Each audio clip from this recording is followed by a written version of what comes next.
Hi, hello.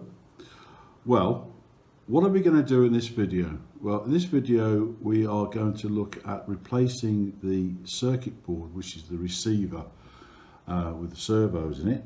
I've got a replacement for that, and we're going to be looking at finding the center of gravity. Now I have a question to myself here: is the angle of incidence correct? Not quite sure. Now, in the nose on the maiden flight, there was 3.9 grams already in the nose, and I may need to add another 5.5 grams. So we'll look into that. So we're looking into replacing the circuit board. We're looking into getting the correct CG. And I'll be making a jig, and I'll show you how to make this jig. It's really simple. Anybody could do it to help you get the CG. And we are also looking at a little idea I had for cable tidiness, because the cables, by Microaces' own admission, can get caught up in the gearage. Now, all you need to do is put a little bar in there. As electricians we call it dressing in the cable, so it'll come over the top and miss the servos. So there's that, and then what I think I may have to do is add the weight at the indoor fly-in, because I can't seem to find that correct balance point, and it seems I'm putting ridiculous amounts of lead in it to get it to come level. So that's why I'm questioning the angle of incidence now. So I think I'll just show you what I've done, how I'm doing it. Now, before we go into the video, I have got to shorten the leads a lot. Okay, I know that'll come later, and then we'll, when the first instance of me being able to fly indoors, we will do so. The wind at the moment is between 12 miles an hour and 19 miles an hour, and it's stopped raining. It's actually stopped raining. I can't hardly believe it, but I can't fly in this wind outdoors, so I have to wait now until the next indoor event. So it's either make this video now, publish it, and then wait until I can get to the indoor event, or add the indoor event on at the end so you get it all in one go. Haven't made my mind up yet. Anyway, let's watch the video. Right, before I say anything else, I'm not advocating doing this, okay? And if you're under the age of 18 or 21 or whatever it is, make sure you've got an adult with you. I need to put some lead in there. Okay, so what I've done, I've got some 2-2 pellets, melted them down using this gas gun, and made a circle, put it in some blue tack and melted it in. Now, it doesn't need to look very pretty. This is still very hot, so I'm not going to force it out right now, but that's how I am getting my lead. There's 2 grams there. Each pellet is 2 grams. No, sorry, each pellet is 1 gram.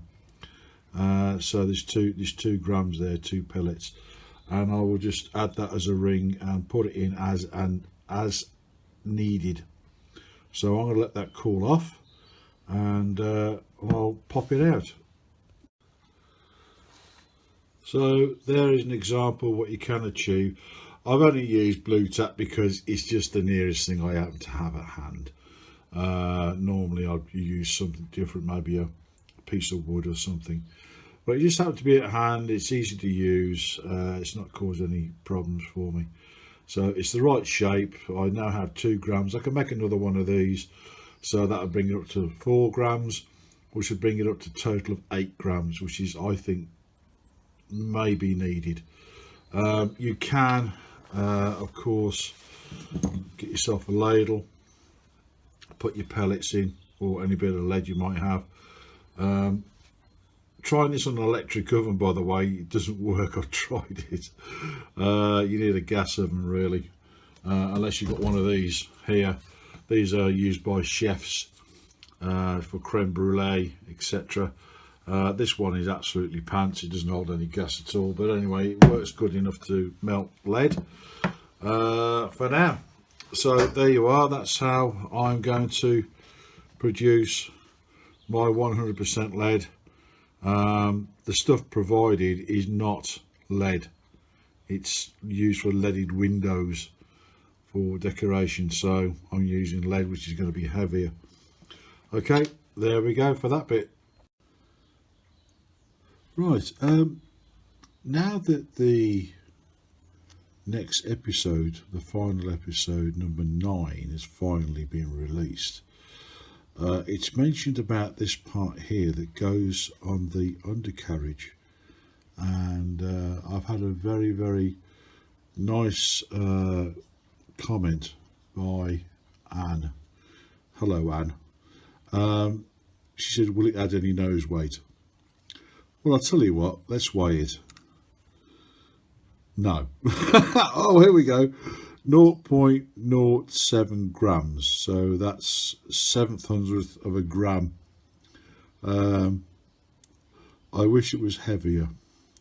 So it was just to see how much it weighed, really.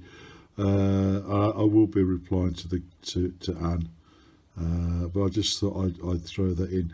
Anne's been very, very kind and sent me some messages throughout and to be helpful, but I just thought that other people might be interested to see what it does weigh. Is it worth putting on? Yeah, probably. I'll have a go at it anyway. So anyway, back to melting lead. Oh, yes, let me weigh this. So 0.81, so it's nearly a gram. So I'm going to do another one of these now, so at least I'll have it, 2 grams ish. And what I'm using is, this is one, yeah, there's one in there, there's a lead pellet in there, and that actually weighs, should be 1.1 gram. There you go, 1.1 gram. So I can melt these down one at a time and then add them as I need them. So on to the next bit.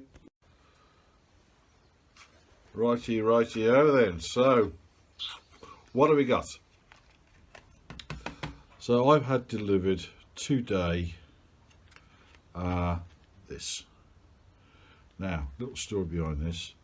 I've had to send the receiver back to Microaces, and I had an email from John Porter saying, okay, well, I accept that, we'll get another one out to you, it might take a little bit of time. Me being an old man with a little bit of life experience, was expecting this. So it may take 6 weeks, it may take a month, I don't know. Well, I don't want to be waiting that long because the indoor season is coming to a close. So I preempted that and I went to Steve Webb Models, and actually it's the proper title is Steve Webb Servo Shop. Okay, and I purchased that. It's exactly the same board, except I don't think they have that port. So I haven't opened this yet. Let me open it.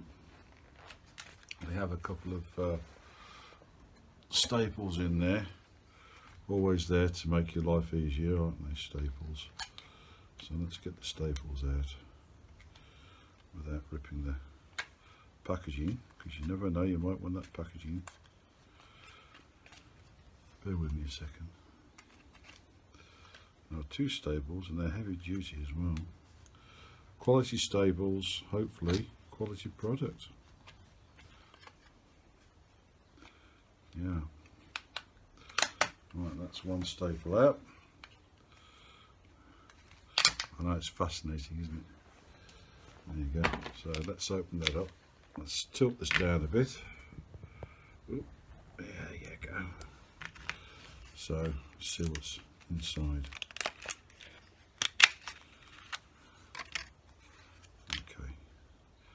So you still get your same power plug. There's your aerial. Now then, from memory, yes. Okay, let's grab a knife and make this easier for pointing. So at the front here, this is your positive and your negative soldering on for the plug there for the motor. Now that's not a big issue for me because, as you may recall from the previous video, I've ordered one of these, and there it is. There, that's the female. So I just solder that into there, and I have exactly what I had before. But obviously I need to test this, bind it up to the radio, see if it works properly before I do anything else. And I'll be doing that in just a minute. Now, just for your delight and delectation, there's the reference. Is that focusing? I don't know. Is that focusing? Anyway, that's how it comes. So there you go, and you get a little bit of bump that comes with it. And it says instructions relating to the tone array range of model kits. These are available for viewing and download at the following location, which is that address there, and I'll probably type it on top of the video. So I'm going to do that, and also I have some elasticated string. Now I put my string away, forgot where it was, otherwise I would have used this actually for the rigging. Just put a little bit of tension on it and it stays there. I use this stuff quite a lot for rigging, and also if you're a person who does ships, absolutely spot on stuff. That's 0.5 millimeter from memory. So I also might use that with the battery. Now that's another story, but we'll get to that later. So that's where we're at, Groovy Cat, and I'm going to do some soldering and get back to you. See you in a minute. There you go. Well, this is for you, that was a second ago. This is actually 10 minutes later. So I've got the Old Faithful iron out and got it up to heat, and I've used a little bit of flux there and solder. And what are the results? Well, obviously I had to rebind the radio, so I get some movements and things. And guess what? Work first go. First go. So let's take a look. Okay, actually what I need to do is just adjust this stand so I can tip that down. There you go. So okay, so I've had to solder this lead on. Now you're not going to see this very well, but that's where you solder on, and that just took seconds. There's nothing difficult about it. You just strip the wires, you tin them, and then you just heat them onto those two little squares, and one is marked with a cross. That means positive, which would be the red one, and then the other one would just be black, which would be the negative. So you just put that under there. That then becomes a lead. You plug in your motor, then you go to your radio, put throttle on. There you go. No problems, no issues. Now we're going to try out the servos. So this should be down. See that one there moving? I don't know about the light, turn it into the light. So that top one is now moving up and down. It's fairly smooth. And left and right. There you go, there's left and right. Okay, and again there's the throttle. So that, let me adjust this again, is a goer. Now, because I knew what I was going to do, I obviously pre-ordered the lead, and I was quite happy to solder that onto that little circuit board there. And I knew I'd have to rebind it and everything else, so no big issues there. However, I've now got to get it back into the aircraft. Stick the rods back in. It's either going to go back in okay or it's not. So let's see what happens. This is really not easy to video because I can't get my stand to go this low, but I'm trying to find the center of gravity here. Okay, so what I have is a block of wood, 2 uprights with a toothpick going through the middle of them that goes onto the balance point, which is the crease in the wing. So he says, now let me adjust my stand. There you go, excuse the fingers, tighten that up. So that's what we have. Yeah, and if I just put the camera over here so you can see what I'm talking about, so adjust that up, there we go. Okay, so the balance point is the crease in the top wing. So I have a block of wood, a dowel, toothpick, same either side, and it's balancing there. Now, before I put these weights on, which are just here, you can probably see them, I'll show you in a minute, it wasn't too far out from where it was. Now, the thing is, should that rightly have the fuzz level like that or not? And I'll tell you why I'm asking that. Because if I remove those lead weights, knock these off. It's easier to knock them off than take them off. Okay. Right, let me come back to the side. Okay. It's not awfully that different. Awfully. See? Now, should it be balancing like that or no? So the thing is, I'm going to put these weights on now. Okay. We can probably have a vote on it, I don't know. Or maybe not. So I'll get my tweezers, and each pellet is 1.1 gram. I'll put that on there. Now the thing is, I can't stack all 4 or 5 on top because they become unstable when they fall over. Okay. There we go.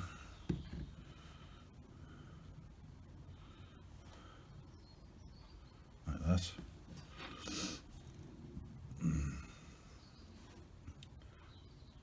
Okay.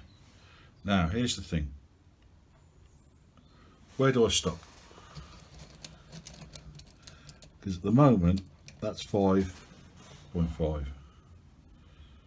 So 6.6.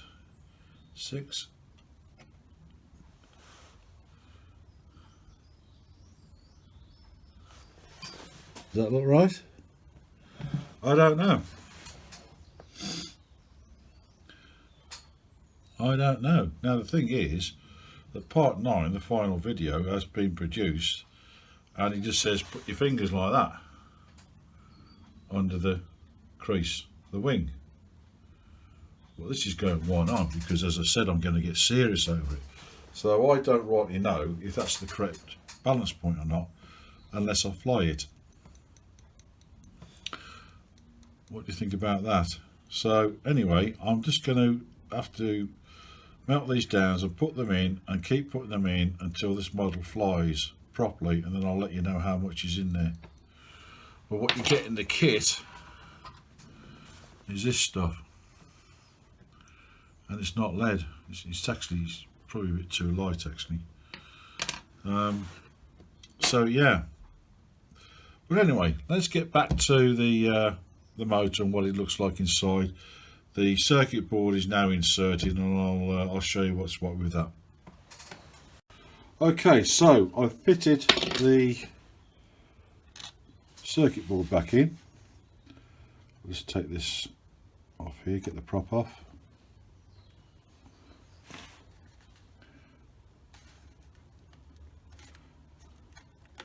Carefully does it.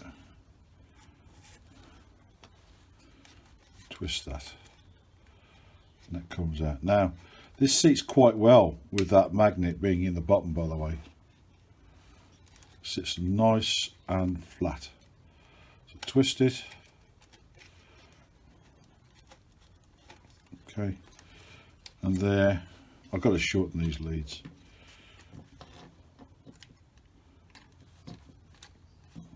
Okay.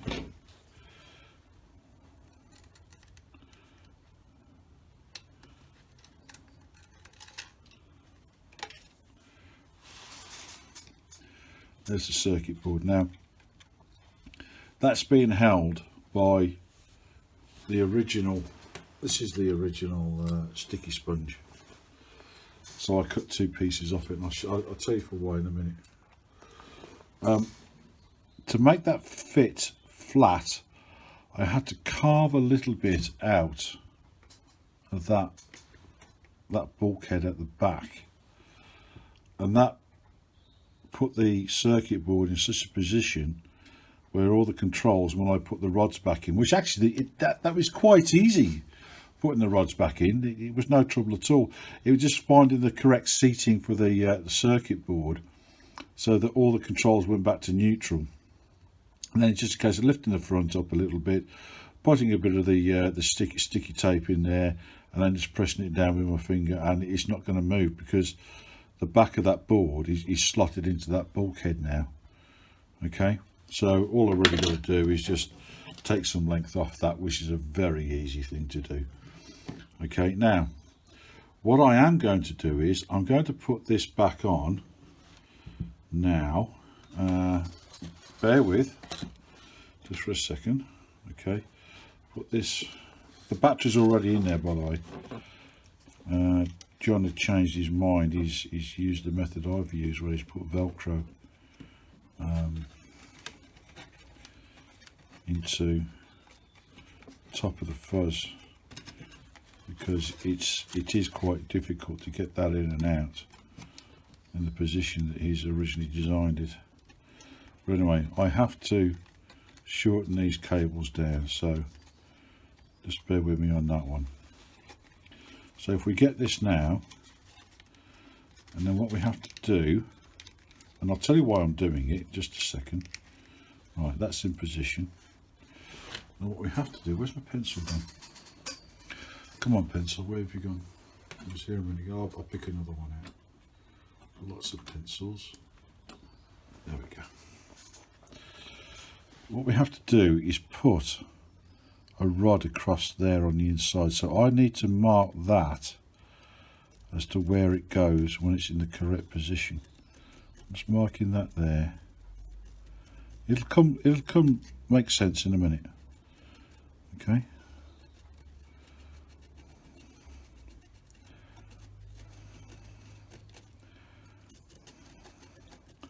nicely marked out. Now we take that off, and you'll see in just a second what I'm talking about.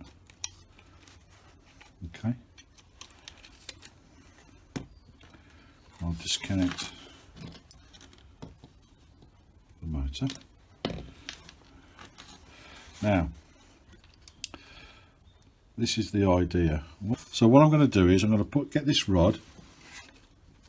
Okay, now you see where I've marked it with the pencil. This is the spare bit of rod left over, and put that rod, glue that rod on the inside of the fuzz, so the cables will go around that back into the fuzz and miss the gearage on the servos. So I'm going to do that now, and it'll make perfect sense. Okay, so I hope this is now going to make sense. So I have put that metal bar that was left over from the control rods. So when you put cables in, I haven't shortened these yet, so when you put the cables in, yeah, like this, it goes over the top of the gears. See how they missed the gears, look? Yeah.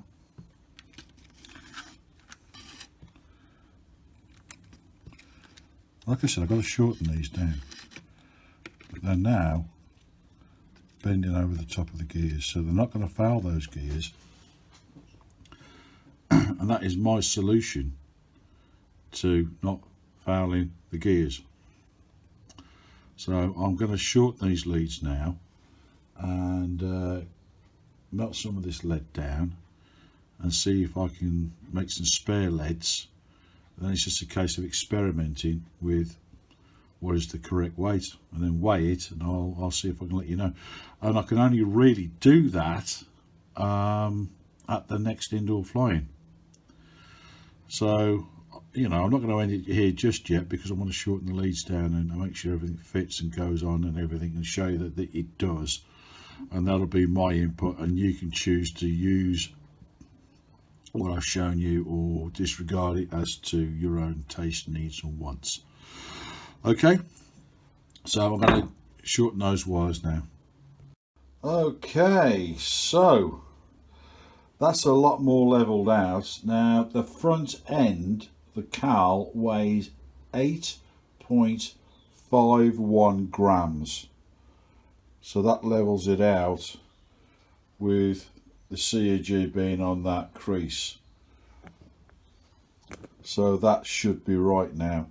Now I have shortened the cables. I put the cable tidy in, so we now have up and down elevator. It might need a bit of trimming, I think, probably in flight, but you also have the rudder. That works okay. Just give you another shot of that. Stop that from wobbling as much as I can. So you have throttle. There you go. Wants to pull up. Okay, stop that from rocking. Just go back through the amount of trouble we have on the rudder and the elevator.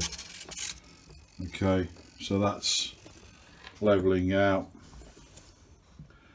I'm fairly happy with that.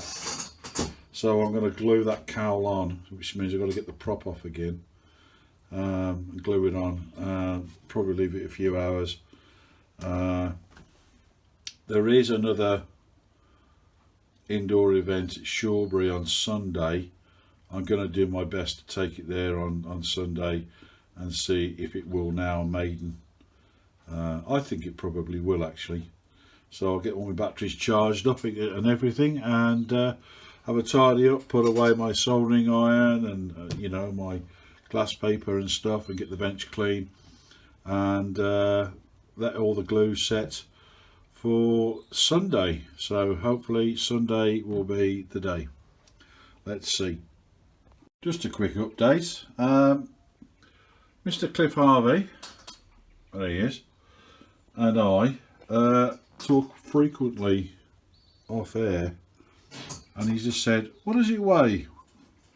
Well, it weighs just 43 grams with the battery 48 grams. Now these scales are not the best in the world, but that's saying 48 grams. Now I think the recommended weight is somewhere around 36 grams. So that's 12 grams over with my quick mathematics. So yeah, there you go. Okay, here we are at RAF Shawbury, and I'm about to do the second maiden of Sopwith Pup. I had an idea yesterday about the cables interfering with the servos. That's my thumb, by the way. I thought, what do I put a piece of paper over the top of that bar? Oh, there's a light getting in glasses, and that should cure everything. So what I did was I wrapped that piece of paper around that bar there, so when the cables go in, it's impossible. So there you go. Let's see if it flies.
So, post-flight assessment, it needs a little bit more weight in the nose. But hey, it flies, it does fly. And I'm quite pleased with that. I'm not so pleased that I have to take the cowling off again to put more lead in, because I've had to put some quite a lot of down trim in the elevator to get it to do what it needs to do. I think now that I've got it flying, I can now spend the rest of my time enjoying it, and I haven't got to film it and just knock around with it. I brought my Fokker DR1 with me as well, so if I can get some footage of that, I'll probably throw it in on the end, I don't know. But this idea with the paper, you can see that there. Yeah, as you can see, I put the bar across and I've wrapped the paper underneath the bar. Works first time, every time. So that's the Baron's topical tip. Put that little bar across using rods, spare rods you might have. Wrap a piece of printing paper about 2 inches by 1 inch. Wrap it round, you know, so at the one end, so it curls over with your fingers. Pop it in, and the cables will no longer interfere with the servos. I can't remember what the weight was in grams, the total weight with it inside the nose. It was 8.5, 0.6, something like that. I can't remember. I wrote it down on my bench. Anyway, so that's how much extra weight I've had to put in the nose. I might even take out the dummy engine.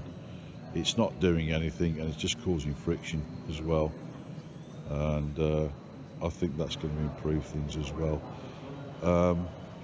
because you know you're putting lead in that cowling and it's taking up room, and you're not going to see it. You're not going to see it. So I'm just going to enjoy the rest of my time here at Shawbury, having a flying around, not having to do any videos. It does fly. It flies okay, but I think it could fly even better, I think, with a bit more tinkering. So we're going to draw a line under it now, and if you fancy one of these models, yeah, have a go at it. But if you can watch these videos first, it's going to help you. I really think it's going to help you, because there's nothing more frustrating than, you know, building these things and they don't go first go. So there you go.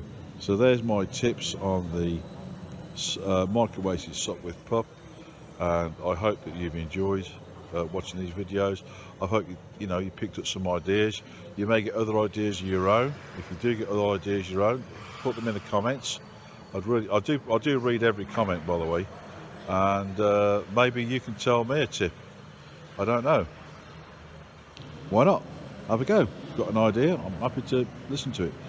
Now, if you've enjoyed this series of videos on the Microaces Sopwith Pup, please press the like button. You don't have to subscribe if you don't want to, but pressing the like button does help the algorithm, and it gets the message out there. And there's bound to be other people who have bought this and having problems and don't know how to resolve it. So, and as far as I know, I'm the only person, as far as I know, highlighting, you know, what you can do to improve things. So just smash the like button. If you don't like this, smash the unlike button twice, just to make sure. Thank you for your time and your indulgence, and I hope somebody's got something out of this. Cheerio. Bye bye.